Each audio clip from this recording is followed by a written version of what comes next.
but these are extraordinary times, as you very well must know. All right, we are in Vancouver with Ariana Saadat. This is our second female guest on the show. Woo! And you're not working at DNEG as I zoom up on DNEG here, but you used to work at DNEG and MPC and Digital Domain 3. So if you would you like to do like a basic intro? Uh, yeah. I mean, I'm Ariana Saadat, as you just introduced me. I'm not great at intros, but I work in visual effects. Right now, I'm working at an in-house production studio. They don't necessarily, I don't think we have a website yet, but it's a really awesome studio. I work as a compositor there, a lot of paint, some comp, and I used to work I started in Roto, then I went into Roto Paint, then junior comp in MPC Academy, and then where I am now. And future goals is to be a VFX supervisor, and I'm just making my way there now. So, my info. Now, were you originally from Vancouver or did you move there? I was. It's a little complicated. My family ran away during the revolution. We're Iranian, so we they came to Vancouver, and I was born in Vancouver, but then we couldn't stay in Vancouver, so we moved to the States in Connecticut, and then to New York, and then back to Connecticut. And I grew up in the East Coast, Northeast, and then went to college in Chicago for film. And I almost didn't go into film, which is funny. And then I essentially dropped out of film school there because it was too expensive and came back to Vancouver, where I was born. So, yeah. A lot of running around. Yeah. So we have a couple places. Before we jump into the different places you worked, you guys can check out her website, arianasaadat.com, and we're going to be going over her demo reel. She's also on LinkedIn and IMDB, where she's worked on a whole bunch of movies: Star Trek Beyond, Sisters of Sorrow, Multiverse Dating for Beginners, The New Romantics, Huntsman, Winter's War. So again, lots of projects and so forth. Is mostly Vancouver work feature film work, or do they dabble in commercial work as well? More feature and television. You mean commercial as in advertisements? Yeah. Not as much. They do shoot advertisements here, but and I think we do some, but it's pretty rare. I'm mostly here. It's television, movie of the week, and feature films. Here in Chicago, it's like all commercial, all commercial. Yeah. I remember Leo Burnett and a few other big advertisement houses. When I worked in an internship in Chicago, we had to represent this company I worked for. We would go represent their directors and to try to direct their advertisements in Chicago, because it's just all advertising and music videos, from what I remember.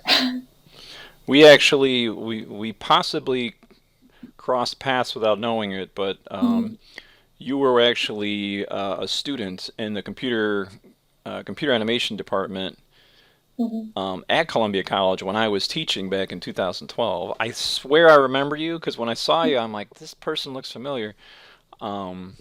But you didn't work anywhere in the facilities there while as a student, did you? Or No, I didn't work anywhere. I went to the Cage, if it's still called the Cage, a lot. yeah, the Cage. Yeah. So if you were ever there, maybe, but Now, was this the animation cage or the film cage? the Film The Cage. film cage, okay. Yeah.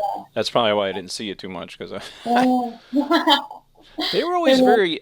You seem very nice, but whenever I was always down that cage, all the people working behind the desk, you'd always have some manager that was extremely grumpy, and I'm assuming it was because they had to deal with a lot of like annoying film students or something. I don't know. Yeah. Probably really annoying film students. You could say partially why I left Columbia. I came down there as a teacher, and it was like pulling teeth trying to get an advanced camera rented out, Oh yeah, and they're it's like, really "Who are you?" hard. And I'm like, "I work here. I'm a teacher," you know. And they're like, "Oh," and they still treated me like crap, and I'm like, "Man, even the teachers are getting dumped on over here," which I can understand. When you work at a film cage, I've seen the characters that come in, Yeah, and I'm like, oh, they got to be on their guard 24/7 in case something yeah, stupid, like come back with a camera that's soaked, and they're like, yeah, it fell in the yeah. ocean, but we're not going to tell you that. It's so bad. I had one teacher who I really liked that got me, because Jim Rohn, he's a great teacher, but it was super animation. Hmm. And there was one motion graphics class that I took, and I realized one student came in who was also doing compositing, and I was like, what's that? And the way he explained it to me was only for photography, so I didn't even know you could use it in moving images. um, but which led me to this editing class. I don't remember the teacher's name, but I think he was the only editing teacher there. Hmm. But he was amazing. He was one of the few that really pushed and showed his own work and told us really how it is in post-production and in editing and all that, which I really appreciated, versus some of the other ones just don't really do anything. Mm. Well, let's jump into your history here, into the world of visual effects. So we'll start up your LinkedIn here. And it looks like rotoscope artist, double negative. Would you like to talk about? I think I got. Is this them right here? Yeah, that's them. That was a new building they built, I think, right end of 2015. Yeah. I got a I nice little remember, garden area right here. yeah, Trying to. it's, I don't know if it's written something in those weeds or something, but that's the building.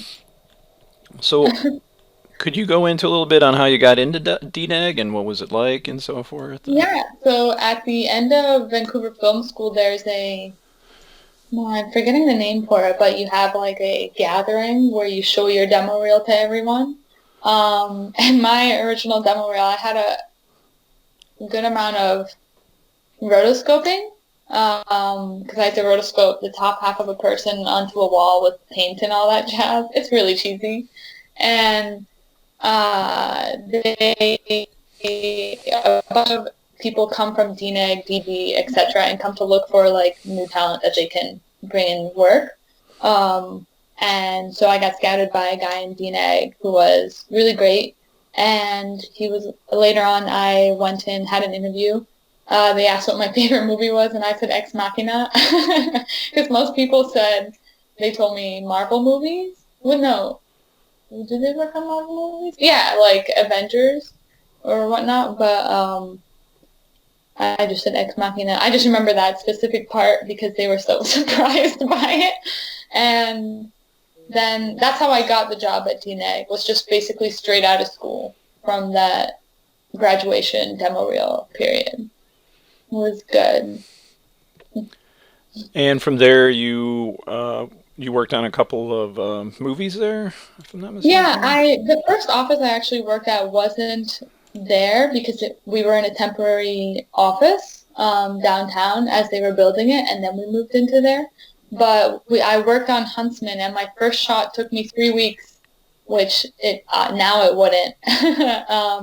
But I had those chain necklaces around her neck, and I had to individually rotoscope each chain. So that was fun. They have their own program there, it's just the same as Nuke in the sense of rotoscoping, but it's only the rotoscope part, essentially. Mm-hmm.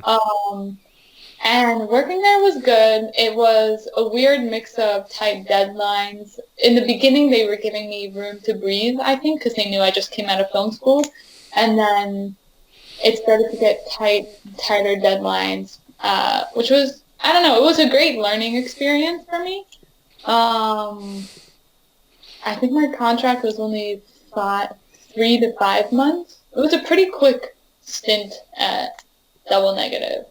what happened was they made their rotoscoping team really small because they moved a lot of their rotoscoping overseas. Mm-hmm. So then they let a lot of people go, including myself, but my contract was short. So. Yeah, they're all. It seems like whenever I work at a VFX house, it's always like just rotoscope outsourced to India, you know. Yeah. And the work you get back is incredible. Can't deny it, you know. Well, some of it is like the work you get back is really good unless you have to fix it in some cases. Yeah. Not for all the artists there, but sometimes we have to fix it, and the way they have their shapes is if this is my hand. I'm going to go with my arm, actually. It would be, instead of a few points here, there would be like 30 points at the top, 50 points here, 30 points here.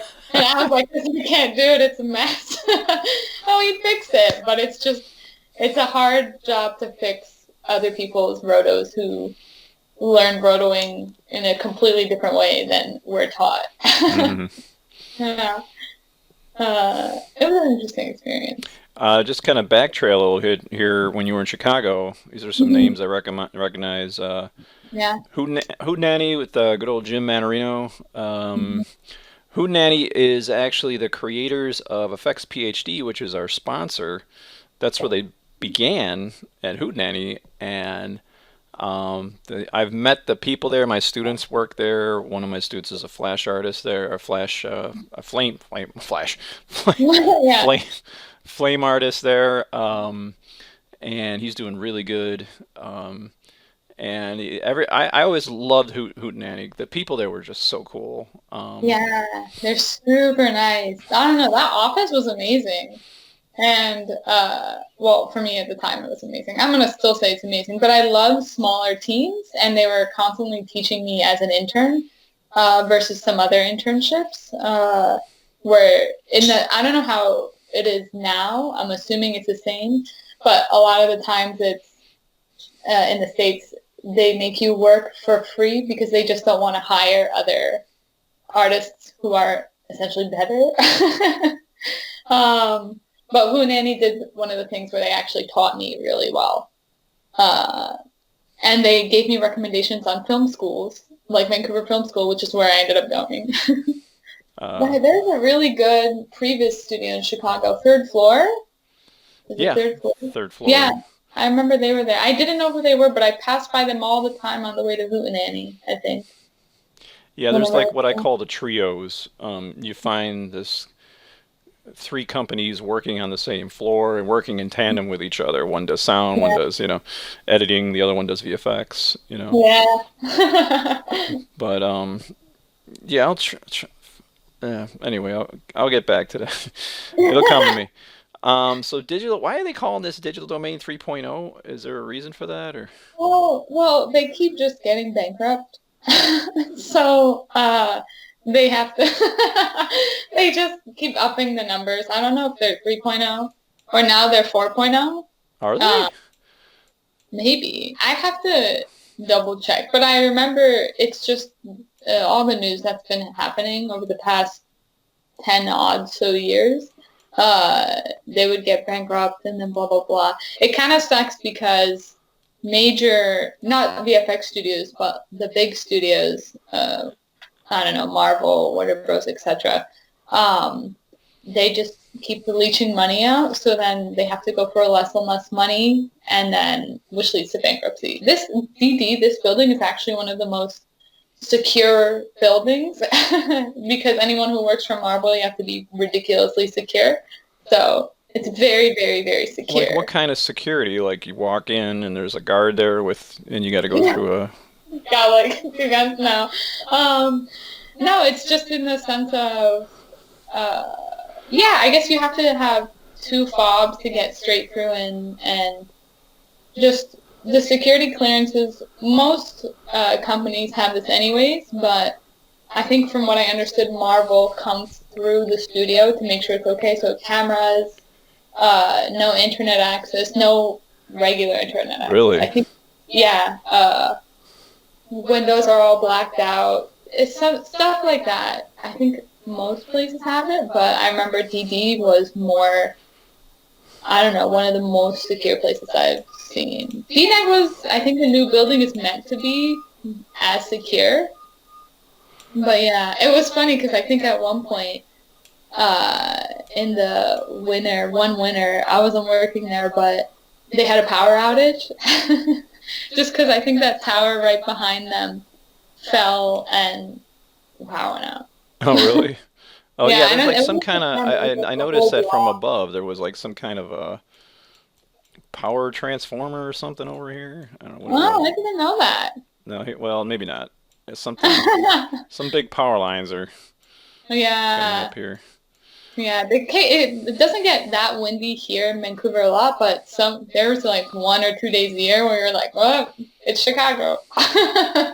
Now, is there rules as far as like if some peeping Tom, gets out some binoculars with cameras and tries to record some Marvel images over here? Do they Oh, say keep your windows tinted or? I think they have to keep their windows tinted, but most Okay. of the work happens in the bottom room, or at least the comp work. Oh, down Um, here. yeah, so there's no windows. It's actually it's completely dark, which is one of the reasons I'm more excited to get into VFX supervising because it's especially in Vancouver. I don't remember at most places in North America, but in winter you leave when it's dark and come out when it's dark, but you work all day in the dark in visual effects. So, and this area is particularly dark, so you just get the screen right at your eyes, So which is is nice. But then is 9 months of it is a lot. Is Vancouver a very industrial area compared to say Chicago? Post houses in regards to Um, restaurants to go to and stuff like that, or industrial in the sense of like, I don't know. It just sorry. seems, yeah, it just seems like an industrial park more and more where these post houses are located are more in like desolate areas. I don't know. Yeah, so the post houses are definitely more in the like industrial area. Where DNEG is a big sort of industrial looking parkish. It's pretty dead. There's like a bread factory, but it's one of the best places because Method Studios is here. That colorful building was a card printing building. Encore is in that area. Atomic Kitty or Atomic. A few animation studios are in this area. A lot of them are in the area of Dine. Hmm. A few were downtown. I think Scanline. Scanline just moved. I don't know where to. MPC is not downtown anymore. But when it comes to Vancouver offices, they're mostly in this area. Gotcha.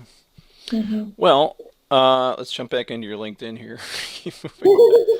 Um, so the internship ran out at double negative, I'm assuming, and then you did a little bit of freelancing. Yeah, I still do freelancing, I guess, in a sense. Oh, but the editing was just extra money.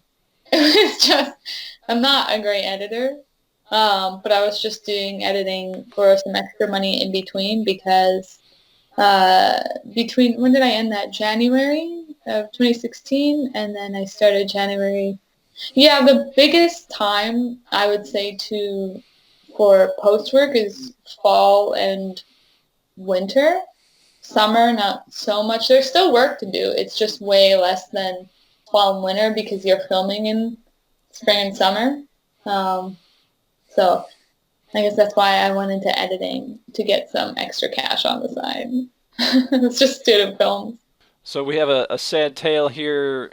So you did digital domain for 3 months, Hmm. and then you moved on to MPC. Yeah, so it was actually DD, I would say, was one of the best companies I worked for. One of my superiors, she was amazing. And at the time, when I left school to work for MPC, they were like, MPC, it's great to have a new resume. um, so when I got into the academy and my interview, which was over the phone, I had the option of staying at DD, and I would have gotten paid more as a roto paint artist there than I did at NPC Academy. But I was like, it's going to be great on my resume, so I ended up going to MPC. I probably should have stayed at DB, but I'm at the same time where I am now. I'm happy that I went to MPC at the time, but life would have been different. And then just to kind of go swing back to your LinkedIn here, if I can. See if I could. I don't know what I do with it. Oh, this is on LinkedIn. What projects did you do at Digital Domain and MPC while you were there? At DB, I did Fate of the Furious, and did I do something else there? I did something else there, but all I remember was Fate of the Furious, which was a Fast and Furious movie. And that was cool because I did roto and paint there, which was just cleaning up markers, rotoing Vin Diesel. Is that the actor's name? Or Vin Diesel? Vin Diesel, his face and shoulders and stuff in the car. That's it. Now, as far as like roto work, is it a 9 to 5er? Is it a 9 to 12er? It's depending on project.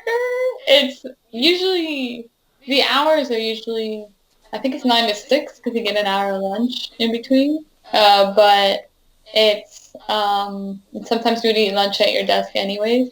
But a lot of the time, especially towards crunch time, you would do 12-hour shifts, and then I had, I think, 2 weeks or 3 weeks where I would go in 9 to 8, 9 to 9. Yeah, the 12-hour shifts and Saturdays. Because I think in Vancouver, if I'm remembering this right, you legally have to have 1 day off a week. So you can't work 7 days. I'm pretty sure. So. What places require or don't have a restriction on like 6 days, 7 days a week? Is that like England or whatever, or London and all that? I think London, yeah. Okay. London, from what I understand, doesn't really do overtime pay and don't have restrictions on the hours or the amount of days you work. I've never worked there, but a lot of people tell me the same thing, which is partially why I think places like MPC closed and kept their London office open, because there's less regulations there. So MPC's demise, we don't know what happened. This is MPC Vancouver, that'd be correct. Some were claiming sonic fiasco with the whole redesign, but nobody really knows. But yeah, I don't know. It was weird. I have opinions on MPC, which are not good. I was just at the Academy, so I can go into the story. It's going to be a little choppy. That's fine. Yeah, so when I got into MPC Academy, it was pretty interesting because I was excited. It was like, well, I'm finally getting in. And then MPC, I remember in the interview, they expect you to work without getting paid. It's just expected, which is like, that's weird. But I guess it's for the industry. So you would have to come in. They'd expect you to come in before 9 and stay after 6, 5, without pay to continue working to finish your projects. And at the time, we were competing with MPC Montreal because I think they were getting more work or just doing a lot better than us. So we would work the amount of work we had, we didn't have enough time to do it. So everyone was there super late and came in super early, no matter how far they lived from the studio, just to get their work done. And then everyone was behind. So when we were 4 weeks in, everyone was 3 weeks behind, which was ridiculous. And there was a weird sort of relationship everyone had with everyone at MPC, in the sense that the MPC Academy is separate from the MPC company. Like, the building is a little older, even though it's one big building. But the people who would come from previous academies, they would come by, say, hey, what's up? And they would say, don't ask questions to the people who are teaching us. They're like, you don't ask questions. They're not going to like it, et cetera, et cetera. So when they were teaching us new practices that would work in comp and ask if anyone had questions. No one would ask questions, and then they would get upset at us that we didn't ask questions. So then it was this constant weird back and forth of them wanting us to ask questions and the students telling us not to ask questions. And then I was that person that was started to ask questions because I was like, well, the instructors are asking us to ask questions. So I don't know. I started asking a lot of questions because I wanted to make sure what I was doing would be the most efficient thing. And I remember there was like 3 days where I was one of the only ones asking questions, or I was asking the most questions. And then I started to catch up a lot on my work because like I said, everyone is behind. You're staying late. My work was getting better because I was asking questions. And then essentially next, I asked one question that I guess bothered the teacher, which was like, is tracking going to be faster if I do this process or this process? And it was something, I just remember I had to do with tracking in Nuke. And like 5 minutes later, I get a call, and I go into the office of the MPC Academy teacher and the MPC Academy head, and they essentially said I was asking too many questions and that I wasn't going to make the course. And so I was really shocked because it was a mix of, like, why would you ask us to ask questions when clearly you don't want us to ask questions? And then when I asked them what was wrong, they said maybe I'm more suited for production, and I said why? And I don't know how to tell you how shocked I was when they told me this, because I was like, why do you think I'm more suited for production? And they said, oh, because you're a little too bubbly. And you're not the stereotype. And I said, what's the stereotype? And no joke, he goes, and I just had, what does that mean? I have no idea what that means when someone goes, but yeah, when he went, like, you have the stereotype, I just I was so baffled because I was catching up on my work and I had no idea what he meant by bubbly. And I didn't know what that, like, emotion was. So I just started to cry because of all these things, they said I'm not going to make the academy or pass the academy, because what happens with the academy is you pass or you fail. And if you fail, you can continue the course, and I think they'll still pay you, but you can essentially leave at any time. And so I went the next few days kind of like mopey, but I thought, you know what, I'm still going to stick around because I really want to learn, and I'm going to keep doing what I want to do because I just really want to comp anyways. Mm-hmm. So then I continued to comp, and then my work started to get a little more noticed. And like I said, because MPC was separate from MPC Academy, sometimes the supervisor would come. He was a great supervisor, or he was a comp supervisor, would come and check on the students, and he would go individually through them, and he really liked my work because I was matching color well and had the least amount of things to fix. Mm-hmm. And he didn't know that I was already, during this process, he started to like my work because the academy and the studio don't communicate. I was actually getting fired in the other room, signing paperwork saying, yeah, I'm done. I'm not going to be coming on to MPC. And so we would have these dailies with the students with the comp soup when we would go. And when we would have the one-on-ones, I told the comp soup, I was like, yeah, I know. I'm glad you like my work, but I'm not going to be here. And he goes, what? Like 3 days, or I think 4 days before the academy was supposed to finish,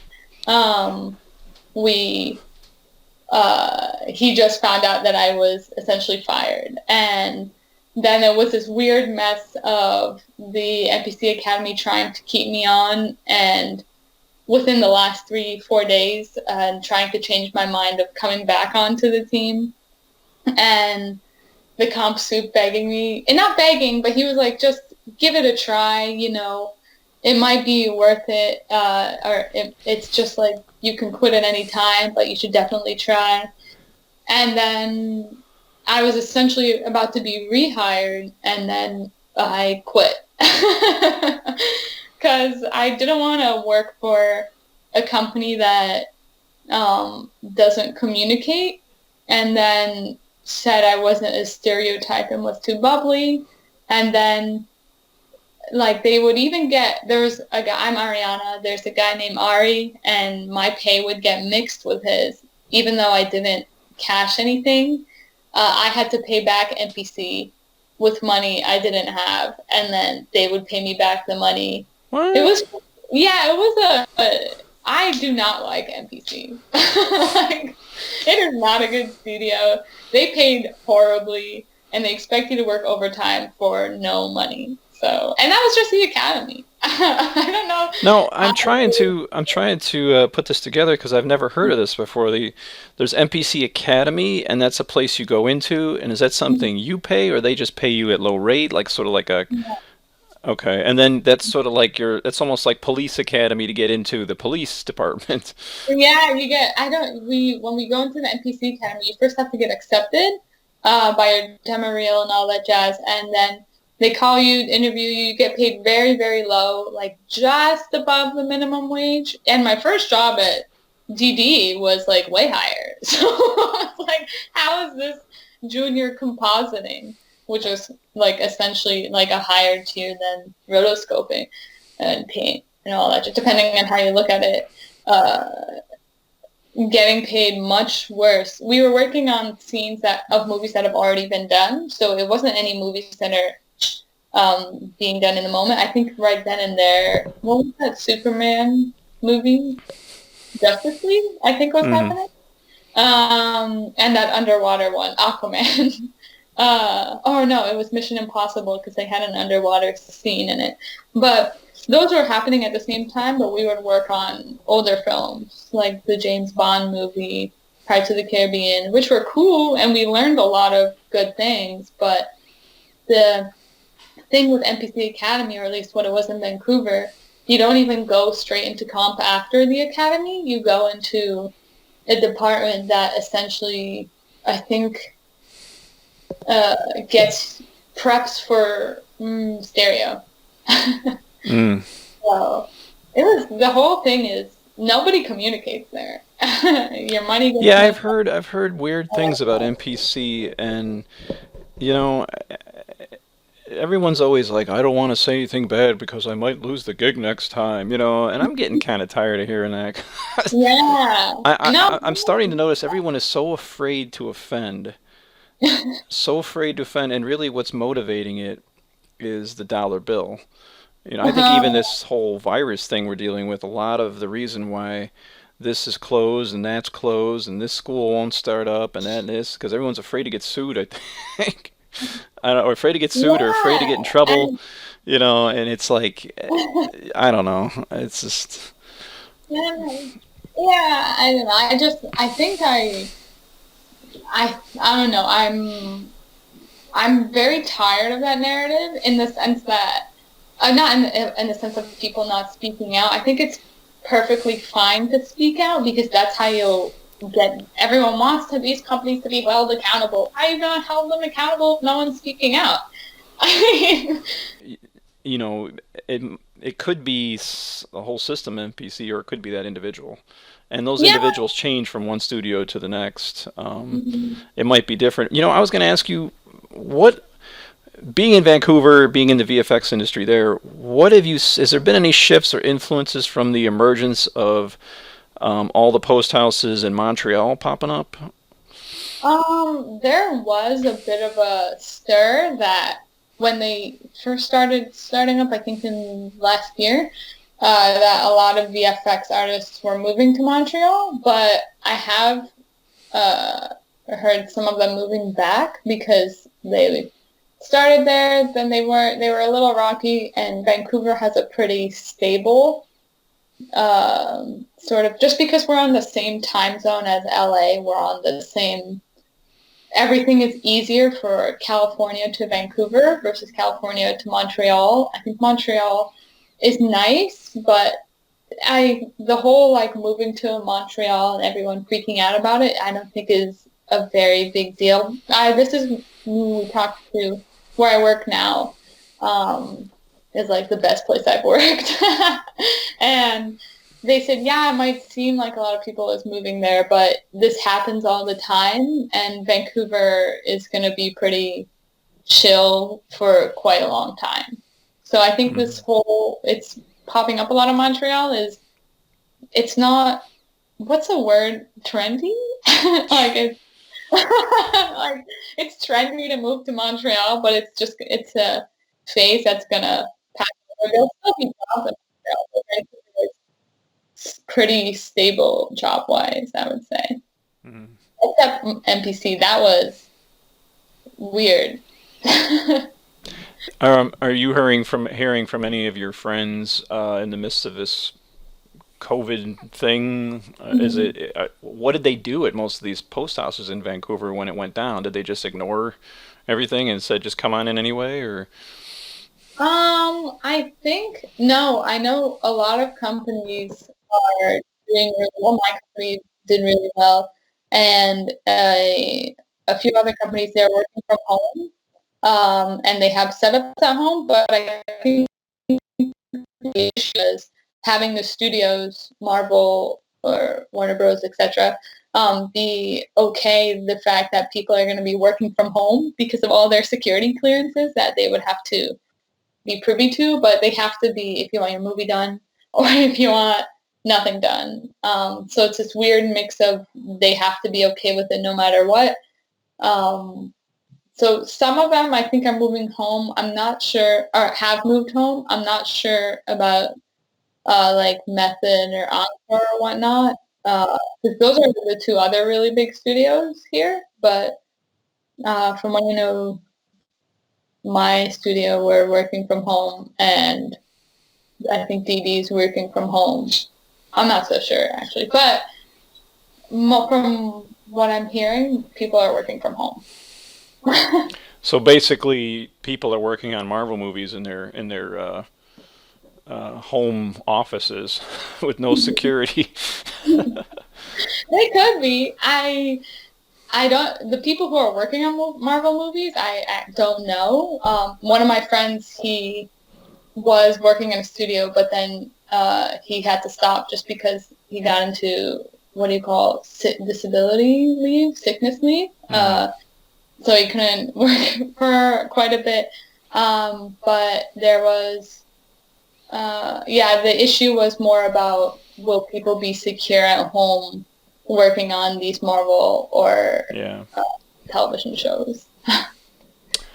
Well, with that said, so right now you're just compositing, and you still have an aspiration to be a VFX supervisor. Can you get in a little bit on that? Yeah. One of the big things I'm trying to overcome in compositing and visual effects is it's a highly male-dominated industry. So I'm just where I work now, I think it's me. I'm the only woman in the compositing team. It's a very, very small team, though. It's like 3 people. And then the other woman, she's the coordinator. And there's a supervisor who's a female, which I was awesome. But everywhere else I work, it's all very male dominated. So the reason I want to go into being a VFX supervisor is, one, I like working on set, partially Chicago, going to film school and all that. I enjoy working on set, seeing the creative outlets do their thing and being a part of the process and not staring at a screen all the time. But I want to sort of create a path so it's easier for women who want to get into this field not feel as alone, because as I'm coming up, the only people who I can talk to about this process are men in the field. Even the sort of groups we have in Vancouver, which are women in film, and I guess the one in film is the main one. They have no one who's in post-production, visual effects at least. So when it came to me asking if they knew of anyone, they were like, nope, but they did lead me to another studio who were great, but it was all men. So it's, I don't know, the two things when it comes to VFX supervising for me is, one, I really want to make it up there and make it the easier path for women to get up there and say, hey, you can do this as well. And also just because I personally want to be a part of the creative process on set and off set, because it's something I enjoy more thoroughly than just compositing behind the computer. I have done some small but independent VFX supervising, producing, which I really enjoyed. Sure, it's stressful on sets, but I enjoy it much more because it's like building a garden where you have to work really hard and then hopefully something really good comes out at the end. Mm. But yeah, those are the two reasons I am going to be a VFX supervisor. Yeah. Let's see here. So let's jump over to your demo reel. Yeah. It's an old demo reel. And this is I threw up DNEG and yeah, their office at DNEG was nice. I was gonna say. Kind of reminds me of. Do you remember the? Oh wait, I don't know. I'm trying to remember if the MPC was built at Columbia, right? When you were there, the MPC, the production soundstage. Oh yeah. This reminds me of it right here. You know, where you got all these wires and crap, and you don't touch anything. You know. Yeah. When I was there, they also just built the MoGraph studio, motion capture studio. And that was just hilarious because they didn't have enough computers for Cortex, the motion capture program. So I basically failed that course because they didn't have enough computers so the students can use. It was fun. So let's go through your reel here, and we'll just play it through. And we'll play through once, and then we'll go through it individual shot-wise.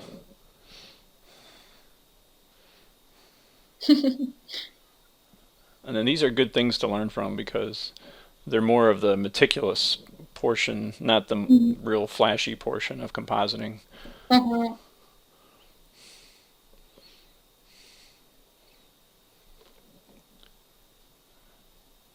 There's a lot of combining shots, I noticed. A friend of mine, one of my students, worked with the Wachowskis on their show, Sense8, and he'd be intercutting two different takes between two different actors staring at each other. Oh, I do that a lot now, especially in television. It's the split screen shots.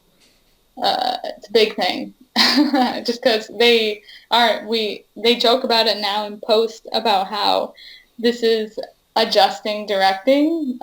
Usually directing is, you're doing it in production, but if they're a bad director, they just fix it in post. Just do it in post. Yeah. So I was like, oh, okay. Yeah, this is old. Goodie, but an oldie, but a goodie. Look at all those marshmallows. So let's, I'm going to use the good old shift arrow keys here, and we'll just move through. So fixing arrows? Yeah. So this girl, I think, she drew a J, and they wanted me to make it an arrow. Oh, I see. Yeah, because it was a J. It was a J. They said she drew the arrow bad. This was funny because when I finished MPC Academy, I was in a bit of a drag. I didn't feel good that I quit / was fired, and I wasn't doing bad. So that's this poster, Freaks, behind me, because I got that job on Craigslist, and then it turned out to be in a international film festival, and it was really cool. I didn't know. Now, is that like vector? Were you using vector back then, or just planar? No, I was using vector distort and tracking. Just put it on there. Vector is so nice. Yeah, when that tool came out, it was like, yeah. I was like, whoa, this is something I love. This shot was funky because the grandpa was in completely different lighting, and I think they wanted his eyes away from camera and closed. Because in the other shot, really? yeah, his eyes were closed. So I had to use in multiple shots the same grandpa.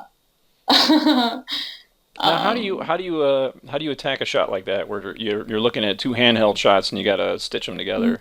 Yeah, I essentially I track them both just with nuke tracking and the points specifically around the grandpa's head. Not him, but I would do the like the post-it notes that are around, and then the shot with the grandpa in it that I would replace. So this part, I would use that shot's track and stabilize, and then I would use the track of the other one and match move it, and then essentially put it back on top. And I think I had to blow him up a little because he was too small. Really? Oh, wow. And there was two different lighting scenarios, so you had to match one to the other? Yeah, it's still like me being picky is still a little bit not too matchy. I think should have been darker a little bit under here or somewhere here. But yeah, the lighting scenarios were a little funky with this shot. Cool. Yeah, it was good. It was tracking, and it's like a real big help with me. Retime. We don't talk too much about retime on here.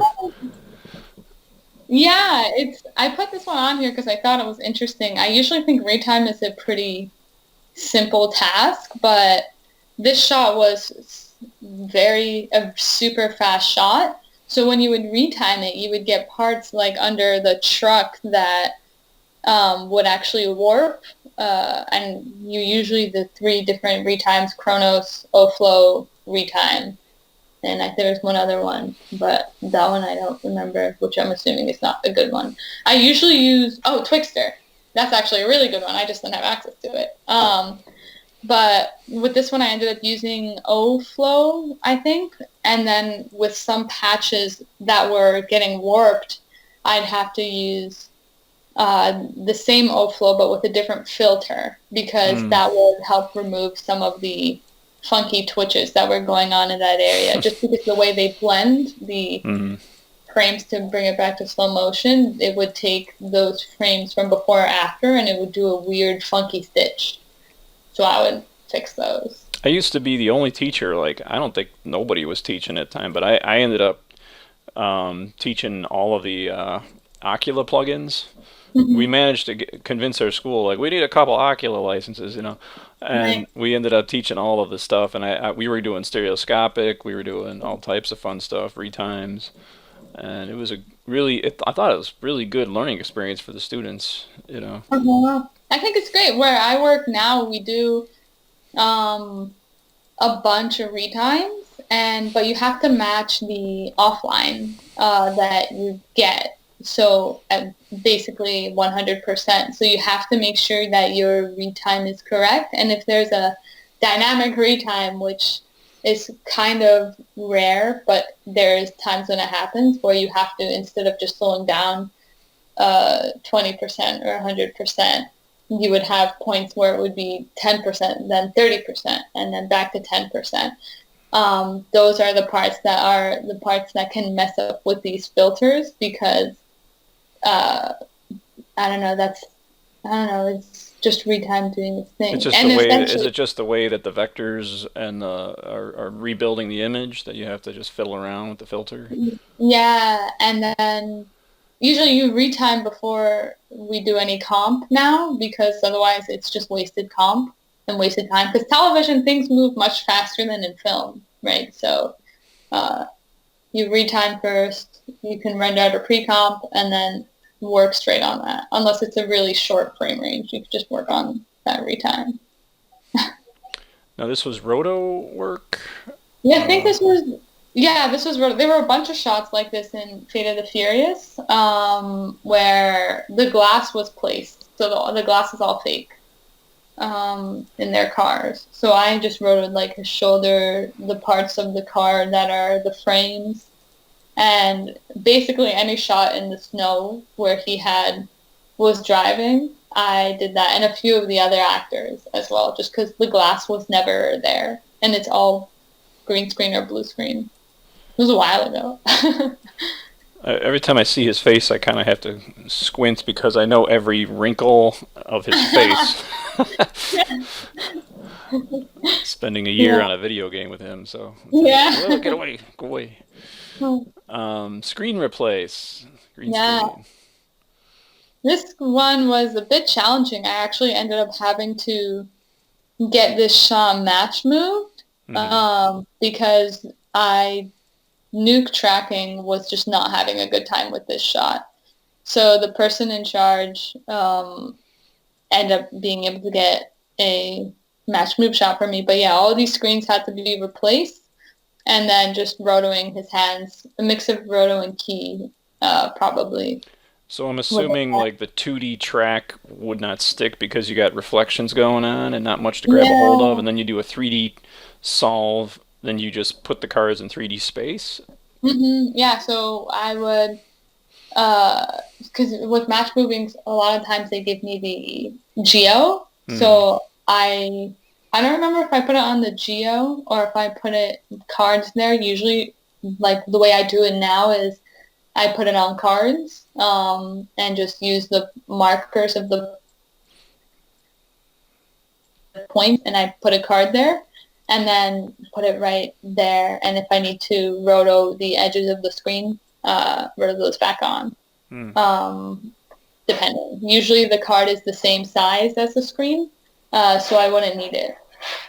But yeah, it was a very interesting shot to tackle because there's also, we needed to, when I was first trying to track it, there's a lot of, lens distortion.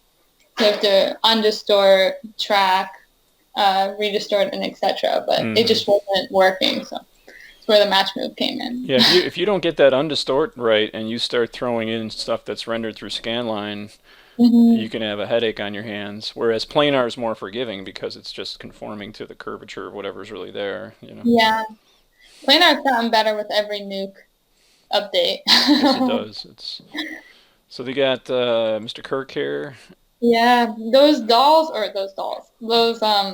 animals were little green goblins, like little green stuffies, and those guys on the side were just kind of fluffing them on him. Oh, okay. So I had to roto the parts that would go in front of him, and then I think the green fluffs as well, which was fun. And I think that goes into the next shot.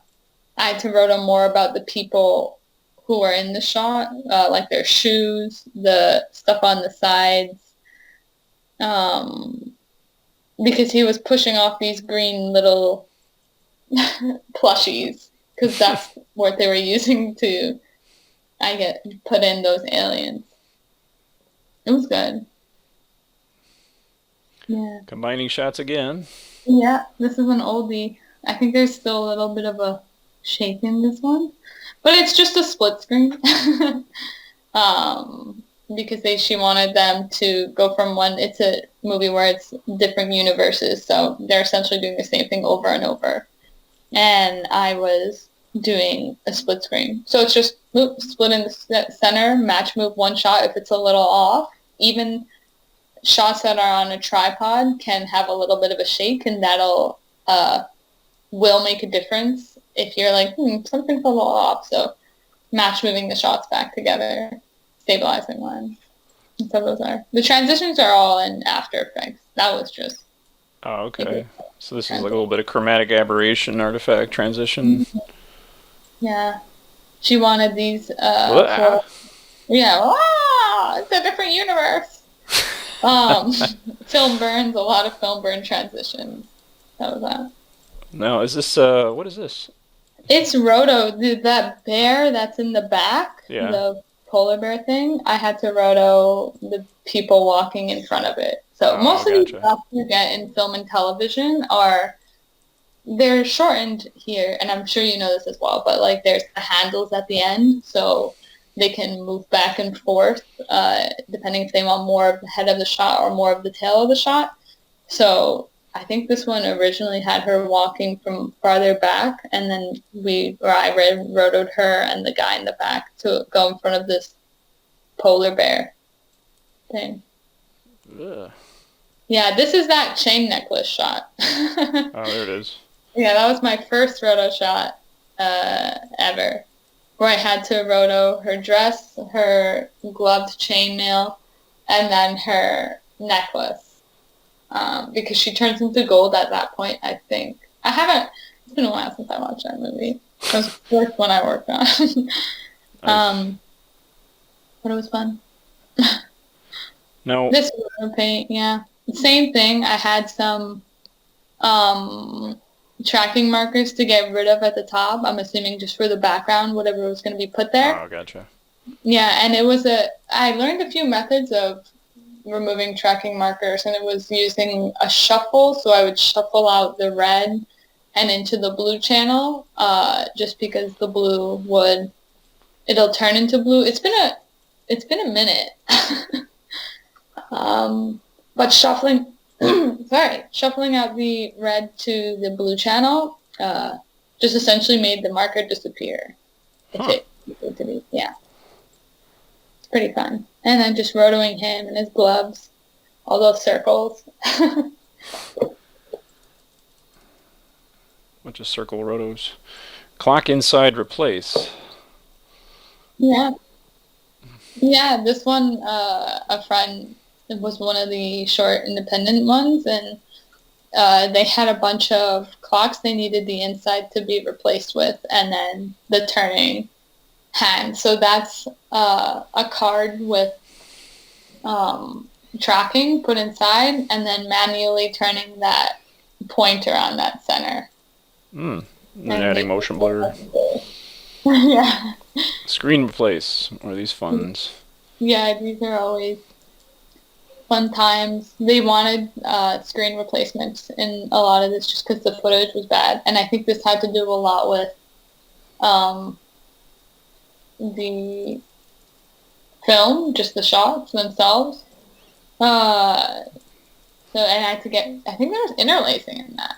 Oh, really? Oh, my God. Yeah, when you went through it, it looked like it, but I wasn't so sure. Because they gave me the footage, so whatever footage I would use, I'd let them know, say, is this okay? But just replacing the screen. Oh, so you're replacing these guys right here. Yeah, just essentially making it black. Or not black, but putting it the same color as the other parts of the window.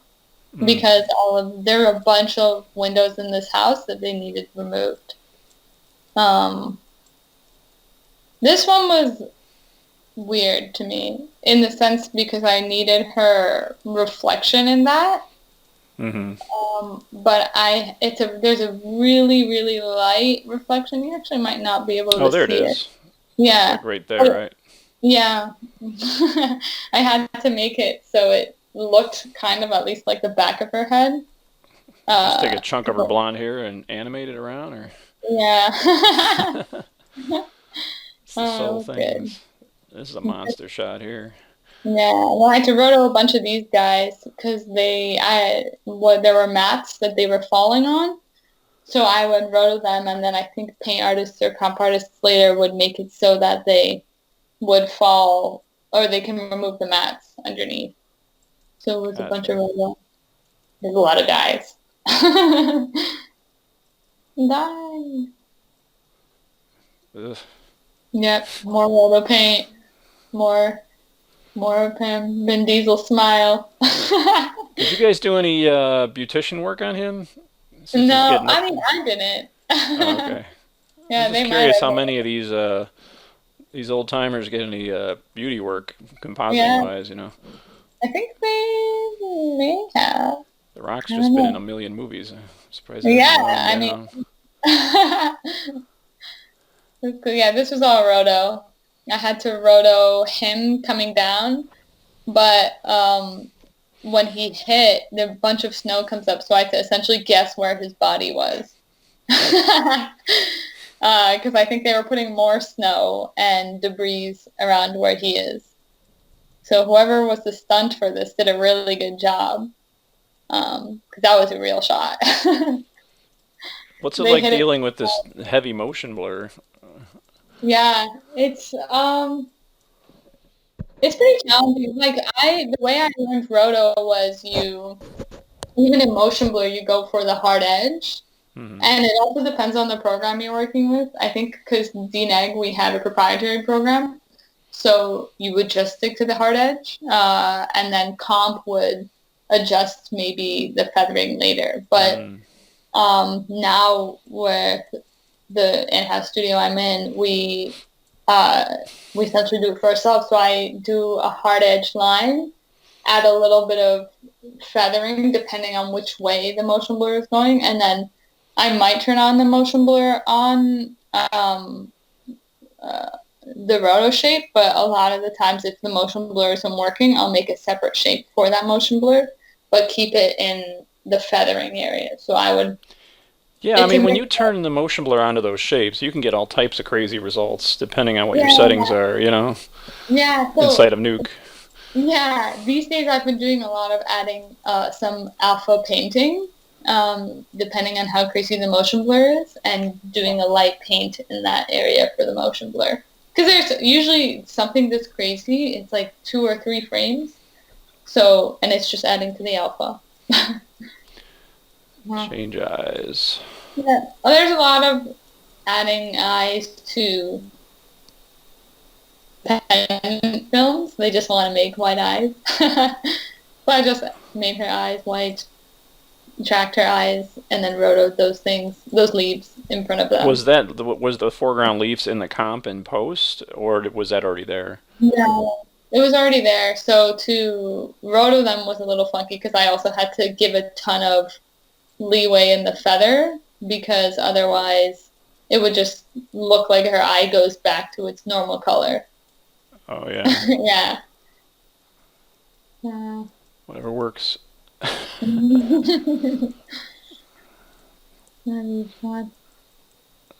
Change eyes. Same thing here. So they wanted a little bit of a shinier treatment, I think, than her sister. But this one, there's nothing in front. So it's just tracking her eyes, putting in those roto shapes, and then doing that. And then you got add some kids. Yeah, it was this shot was weird because the drone had a really, really high ISO. So it was kind of hard to track it because it was so noisy. But the kids moving in all these places just made it a little easier to fake it. So I just took those kids from down there, and I would put a patch up, but then I would individually pick some and make them go in random directions, and make sure they tried not to intersect or like walk on top of each other. Gotcha. But yeah, it was a lot of just moving, roto, move, and merge back on top. Roto transform. It was easy. It was fun. I think is that the end of your reel? I'm trying to see. Yeah, that's the end of it. That was 2 years ago now. Now I'm working on a lot more television. Let's switch over to your questions. Mm-hmm.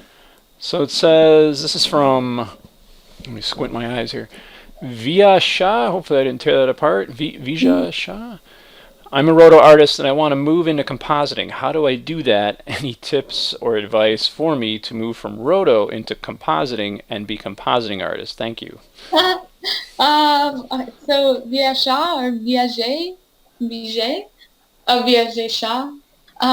It's a lot of it is moving to different companies.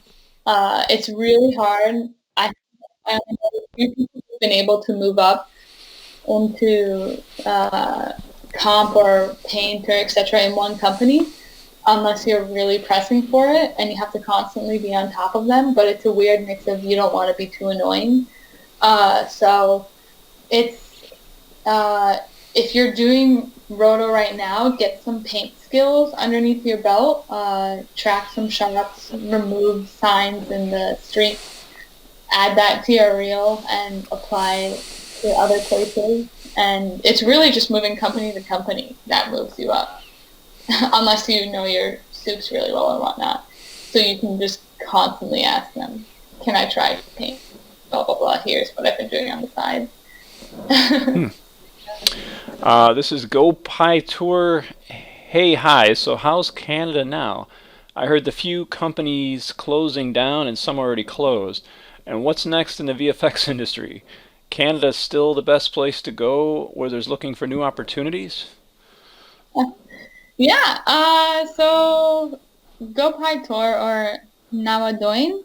Yeah, now a Dolan. Nawadoin. I personally think Canada's still a pretty great place. Montreal is still good, just because they're opening, but I would head more to places in Montreal that have been there, rather than the ones that have just opened, just to see if they will stay open. Vancouver is pretty solid. We have a lot of television, and we have a good amount of feature films, and we have a constant amount of movie of the weeks just because it's so cheap and there's so many tax incentives in Vancouver. So personally, I think Vancouver is still a great place to be. I think Toronto and Montreal are still pretty good. So Canada is, I would say, great. Ben Morse, as a compositor, what is your main tip when color matching CG? I would say blacks and whites. It's just the simplest stuff is really what gets you. Blacks and whites. So Nuke is not for roto. You can use Nuke for roto. I love Nuke for roto. But for the color matching, it's matching your blacks and whites, as well as reds. I think that's one of the few that we forget is in the red channel. It's kind of harder to match than blues or greens. It depends on the CG too, but red is what always gets me. And then at the end of your comp, add a saturation node.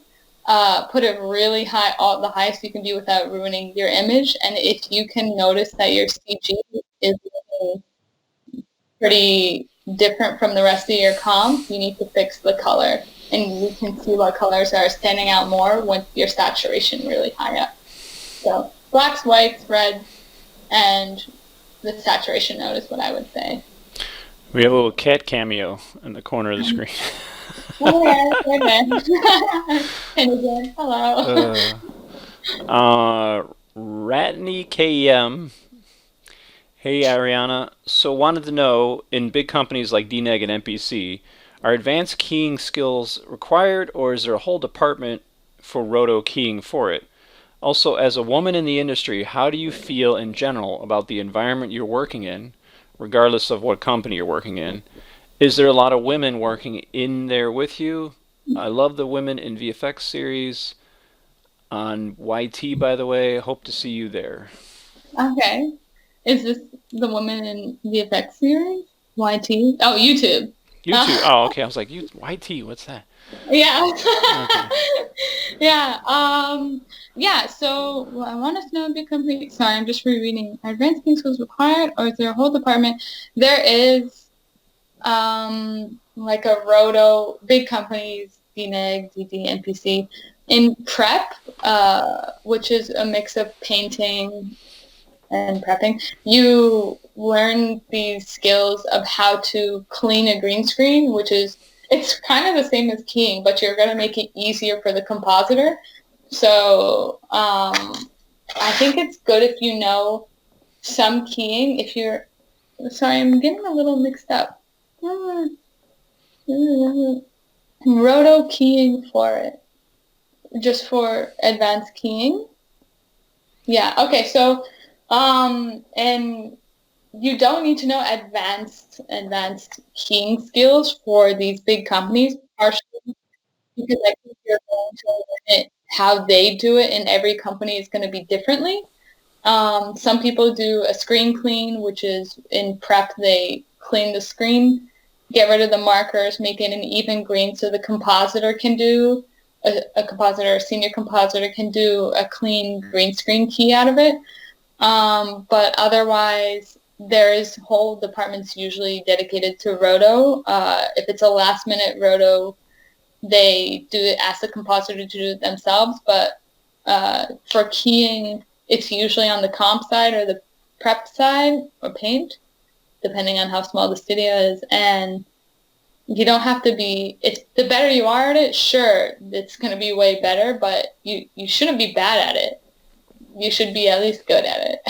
Try getting some things with motion blur with the hands and seeing how good you are. Because a lot of things with hands and moving is really hard to key, and then you have to add some roto or hair. Did I get that correct? Mm-hmm. Answering that correct?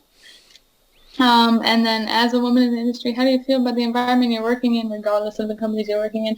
I feel it's a very male-dominated industry. I think I answered this a bit in the VFX soup, and I really want to make it easier for women in this industry, or at least make us more known. let everyone know that we're here, and we're also, even though we're not the stereotype, whatever that means, we're still here, and I don't think there's much of a stereotype when it comes to there is a little bit of a stereotype when it comes to comp, but I think there's also so many different types of people, and people should be open to it, and that people should be open to opportunities of how we want to teach women and men. There's this saying, it's for, in a group that I'm a part of, if you're a woman in any entertainment industry or whatnot, you have to act as if you're, we have to be really careful with asking questions or whatnot, adding smiley faces in emails, but instead just be firm and act like you're a 20-year-old male kid at a college that they have so much confidence to them that you can just ask for a raise and you won't get yelled at. So if you're just, it's scary to think of that, but when you do it, you're like, this is easier if you're sure a dude, but it's getting that mindset and trying to be okay with it. I don't know. It's annoying. I wish it was recognized more that women and other non-binary and people of color have a place in this industry as well. And I just want to be one of those that make a big face. When it comes to personality and gender in general, gender aside, I went in for an interview recently. I didn't talk about this a lot, but I went to interview for a post house in Chicago, which will remain unnamed. And I got interviewed by 3 guys that came in, and they were so happy. They were fast talking, but they were so you could tell them, go clean up a nuclear waste site. They'd be like, oh, that's awesome, I'm on my way, you know what I mean? Yeah. And I always think, what kind of personality do these guys want to further up leadership roles? You know what I mean? What do you want? What sort of personality? Because for me, as I'm sure my guests, or guests and people that watch my show, is I kind of let things, I just, say it as it is and not worry so much about it. I better watch out what I say, you know what I mean? I hate that attitude where it's I don't know if it's you just have to be so not bubbly. You were saying they don't like you being bubbly, which is really strange, because I always see this you got to be super bubbly, you know what I mean? And I don't know if there's I'm still trying to figure it out after so many years. I'm like, okay, what is it you're looking for? You know what I mean? What kind of attitude, what sort of personality are you trying to shoot for here, Yeah, but it's just, I don't know. It's a weird industry. Like I said, it can be superficial at times. Yeah, I've had this one interview where I went into, before I got this job I have now, where I went into, it was a small studio, but they worked on big projects. So they were building up their team here, and when I went in, it was a whole bunch of guys who were interviewing me, and everyone in the office they didn't really have a meeting room per se, so they just put a few curtains up. But every supervisor was a guy, and then everyone can hear the interview on the other side. Everyone on the team was male. So when they were asking, like, what do you want to be, blah, blah, blah, I was like, I want to make a difference for women in this industry. Like, there's not a lot of women in this industry. And I just looked around the room. I could feel them feeling uncomfortable, just because I didn't mean to try and call them out, but I was just like, there's not a lot of women. And it was a weird dialogue, because it was, in a sense, they wanted to know what happened at MPC to make me leave. And it's hard to be like, I left because I wasn't a stereotype there. Yeah. Then they took it in a weird way, where they were like, oh, you're treated really poorly and blah, blah, blah. So I just told them the story, and it made them more uncomfortable. But it was one of those interviews where I left, and I was like, yeah, I'm also trying to help women in this industry. They're so little, blah, blah, blah. But I don't know, have you ever talked to someone and you know they're just lying to your face? Because they just want to be nice to you, and I'm before. What? Of course. It's just, it was one of those things to make me feel better, but I know it's not gonna change unless someone goes in and constantly tells them, like, hey, maybe you should add some more. Like, for sure, yeah, look for talent and whatnot, but, like, there's still a lot of talent that you can find in women or other, I don't know, women, non-binary, etc. people that you can I think from a male perspective, what you do get in the industry, what there has been what I call, like, ultra in your face, men are horrible feminists, you know what I mean? And they're the ones that make a bad mark for, you know what I mean, like, where they're like every man is sexist. And we know that not every man is sexist, you know what I mean? Yeah. But with all of that, and especially with this recent, all this stuff we see on the television, guys today, I'm speaking as a guy, you can get into that mentality. It's like, I know myself I'm not sexist, and you're telling me that there's this systemic sexism out there, and that I'm sexist, and that's just the way I am. And that creates an insult to the guy. Yeah. So and I think today there's been so much of that back and forth fighting, you know, that when a guy hears that, they go, oh boy, we got a feminist on our hands, you know what I mean? Yeah. I'm being honest. I'm being 100% honest. It's not. Yeah. It's when you're constantly being bombarded by being told you're sexist, and you're just like, I'm not sexist. You know what I mean? Yeah. Are there sexist guys out there? You betcha. You know. Yeah. But and when someone like you comes along and just earnestly just wants to do things to bring up women in the industry, they will instinctively, because they've been bombarded by all these television shows and all this, you know, and all this media, you know, they're gonna go, you know, and it's not them being sexist. I think it's them being just like, oh, is this gonna be a loose cannon? You know what I mean? Yeah, it's more about, I think, like, I don't know. I wish people would understand, men or whatever, whether it's being sexist, racist, homophobic, like all that jazz. It's more, we're just letting them know our side of the story. Sure, it's being said a lot, but it's being said a lot because as much as men, women, etc. are being not this, they're not speaking up either. So when there's no one speaking up, or you're just living your life, you're still benefiting in a way that other people have to work 3 times, 4 times, 2 times harder. And it's just saying, hey, I just want you to recognize that I have to work harder because I look different, or I am just a different person from you, whether it's also down to being super introverted or super extroverted. And it's just recognizing the fact of the position you're in.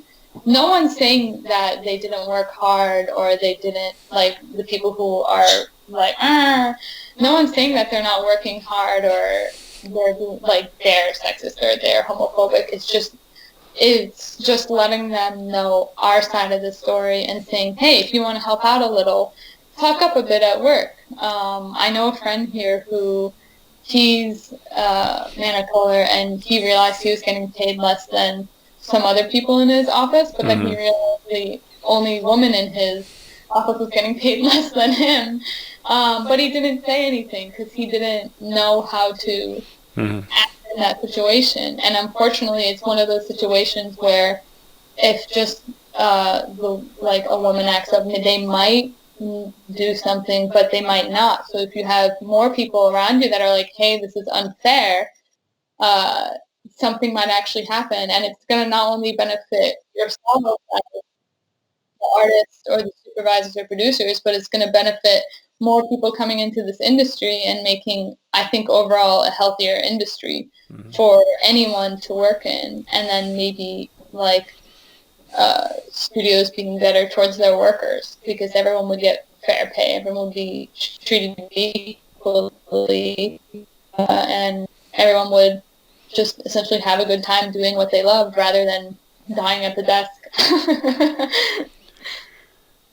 And not doing anything. In my experience, again, I say this to all the female guests, which I only had 2 on. I always say I'm not a woman, so I don't know. Yeah. But I can say, like, when I've worked at a studio, I worked at NetherRealm Studios, which is Midway Games, and our cinematics director took us all in a room and said, "Listen, we need women in here. Do you know any women?" They would tell us they would like grieve us, and we're like, because some of them were interns. They had come from school, so they were looking. Say, do you have any friends that are looking to work at a studio? And then we tried very hard to find them, but we couldn't find any.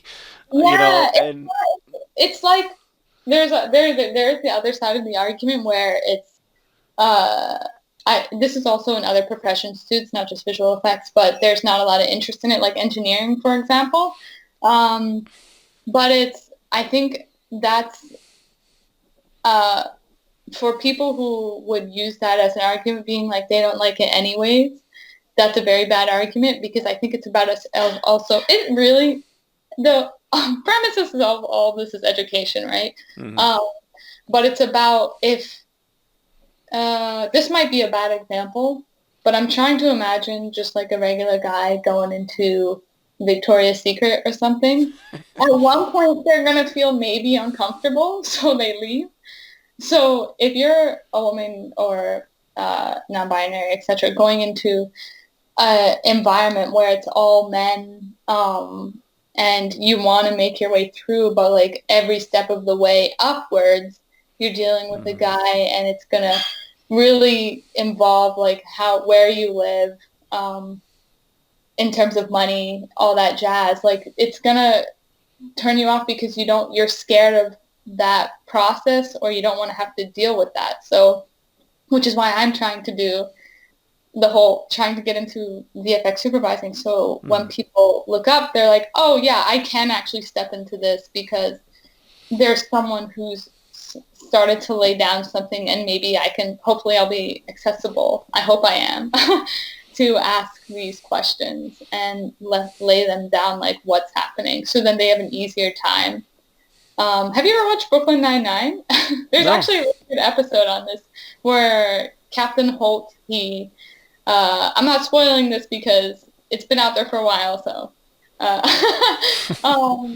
he's a black gay man who is he's the police captain, and then Terry Crews, who's also an officer. You haven't watched it, right? No. Yeah, he's also a black officer. But Terry Crews was on his way home, and then he gets essentially arrested by another officer, but they didn't believe him because he was, they found out later that he was a black officer. And then so Terry wanted the captain to do something about it, but the captain felt really uncomfortable because he was like, there's still all these powers that be, etc. I still have to, like, I'm black, I'm gay, like, even though I'm a captain, I'm still nervous. But then in the end, he realizes, wait, I have gotten to a captain level, so I actually can change these issues. It's a really slow process to change issues when it comes to sexism, homophobic, racism, etc. But once you get to the top, I think it makes it easier for all those people who are down here. And then there's a constant communication. If this person's not doing that well, this person can be like, hey, you're actually up there. Can you help me do that? And But if there's no one up here who's like you, they're gonna have a harder time seeing this person's view, whether they're a woman, anybody else. So I don't know. Does that make sense? Did I just complicate it? Yeah. Well, with that said, I think it's been a really awesome interview. We're hitting almost 2 hours here. I was at 1:42. So if you guys would like to check out her website. Future VFX Leader. It's been a while since I updated it, but I still love it. Yeah, it's definitely nice and stylized. Ariana Saadat.com. And you can also find her on LinkedIn. I'll have plugged at the bottom with IMDB. And good luck with your ventures. I do hope that you move up to the top there with the VFX supervision. I think you'll get there eventually. Just a matter of time. Yeah. Well, first we got to get over this pandemic. Yeah. We got to get people back on set. Yeah, exactly. We're getting there. We've started to, I think we're better than the States, BC for sure. But in the terms of getting back on track for filming, we're doing way better. So, Hollywood North. Hollywood North. All right. Thank you very much. Do you have anything to say before you take off? I always ask you guys one last thing to say to the audience. Or everyone can make it in the industry. It can be hard at times, and there's ups and downs, but you can do it. Just find some people, and if you can't find some people, become that person. That's what I'm saying. Okay. All right. Thanks for coming on. Yeah, thank you.